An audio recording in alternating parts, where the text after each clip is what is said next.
Hey guys, what is up? NYKia31 here. Well, there isn't anything to talk about at all today now, isn't there? Nothing's going on. Just another day in the Madden world.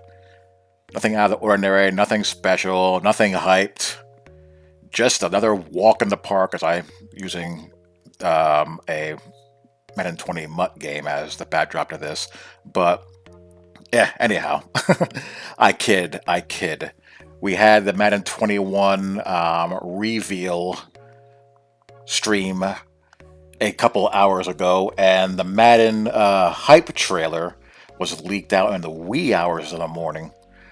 I was up at around 2, 3 o'clock in the morning, and I saw it posted, and I was like, whoa, wow, that's unexpected. But I said this before, I'll say it again. I don't get all hyped up about trailers one way or the other. I they're commercials. They're just mini highlight reels accentuating a couple of things here and there, and that's pretty much it. It's the same cycle every year. You get a hype trailer, and then you have your dev blogs and your deep dives and all that stuff for the next 4 to 6 weeks. Probably closer to 6 to 8 weeks since the game doesn't drop until August 25th. And that's just the way it goes. They just draw this stuff out. They feed you a little bit here and there to keep the train moving for the next couple of months, so that the dog days of the Madden year, so to speak. And then the game drops. And the Madden year begins again. So yeah, I mean, trailers, they don't do anything for me either way. I did think that the reveal stream was pretty much a complete waste of time. As soon as I heard Kralos say that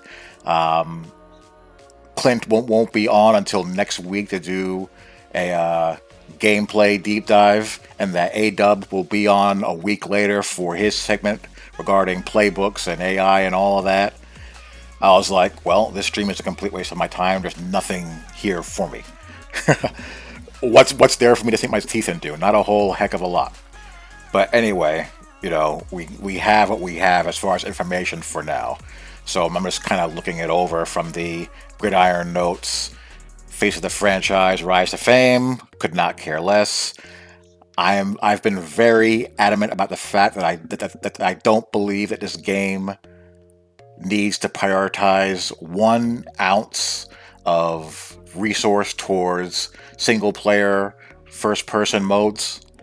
There's so much that needs to be done as far as gameplay mechanics and online and offline franchise mode depth and interaction, that I just feel like it's a misallocation of resources. But as we've seen, they love these modes to draw in casual gamers, and we got to be honest, it works for them.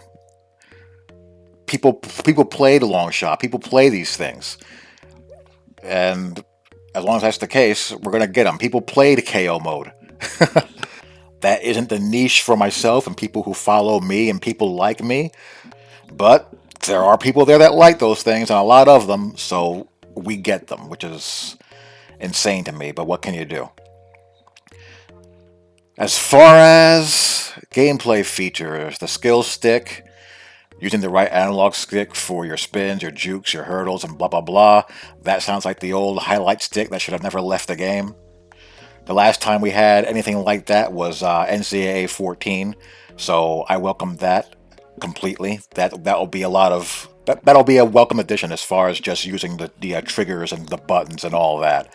Pass rush moves to the analog stick, again, being able to steer your pass rusher with the analog sticks is a lot more intuitive than just button mashing. I'm not a user pass rusher. Most people who play head to head are not. If you're a franchise mode guy, that's great for you, playing against a CPU. If you play in the online leagues that I do, it can be viable as well. But if you're going to be on those online streets head to head and playing ranked modes, again, that's not something that's going to be something that really appeals to you very much.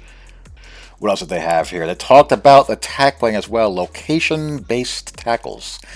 That sounds intriguing. Again, anytime that we have things in this game where you have to rely on contextual animations to play out, that brings the danger of two-man animation sequences that can't be interrupted or that trigger automatically, regardless of user control.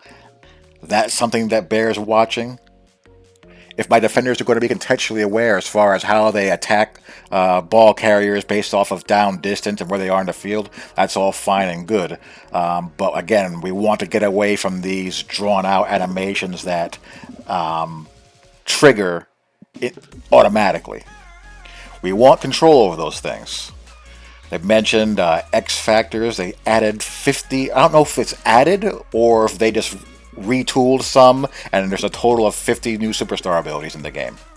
I would like to think that they didn't tack on 50 new abilities on top of the ones that we have now. I would hope that it's a retooling that was done and balancing out stuff that didn't work as far as abilities that were overpowered or ones that just didn't quite work as intended.